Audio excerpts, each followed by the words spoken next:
Yung ating meron akong para tumulong. Lumpiang chicken with breast na giniling ko, bawang, sibuyas, at meron akong red bell pepper, carrots, at kinchay. Pagsasama-samahin ko lang yan.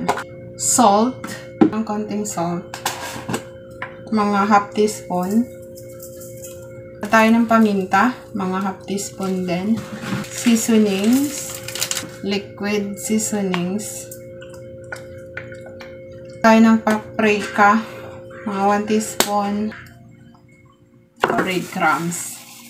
Itong breadcrumbs na to, sliced bread, yung natandaan nyo, gumawa ako ng ng pie. Ginawa ko, dinurog ko yung mga dulo. Giniling ko siya. Kaya meron akong panglagay dito na breadcrumbs. Para breadcrumbs, malinis ang aking kamay. Sure lang natin ay malinis ang ating kamay. Halo-haloin lang natin. Mag-add lang ako ng cheese sa aking lumpia. Yung chicken na lumpiang Shanghai, guys. Mag-add ako ng cheese. Bagay na bagay ito sa mga kapatid natin hindi kumakain ng pork. Hagdan natin siya ng ganyan.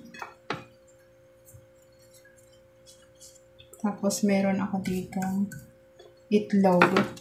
Hindi ko na inano yung egg white lang gagamitin ko. Papold lang natin siya. Ganyan.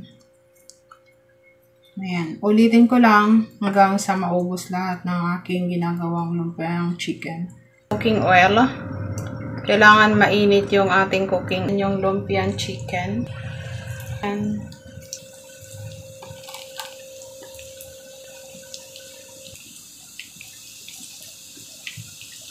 pagkatapos kasi, guys, baliktarin lang natin. Kung kaya pa ng, baliktarin lang natin yung kabilang side naman. Ilang itong lutuin, guys. Para baliktarin natin. Ayan o, golden brown na. Kaya pwede natin iset aside ito.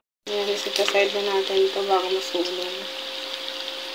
Ayan, meron akong dyan. Meron akong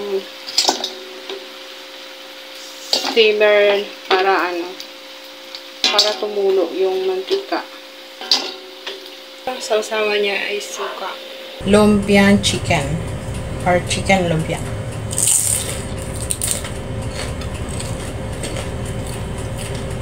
Sarap.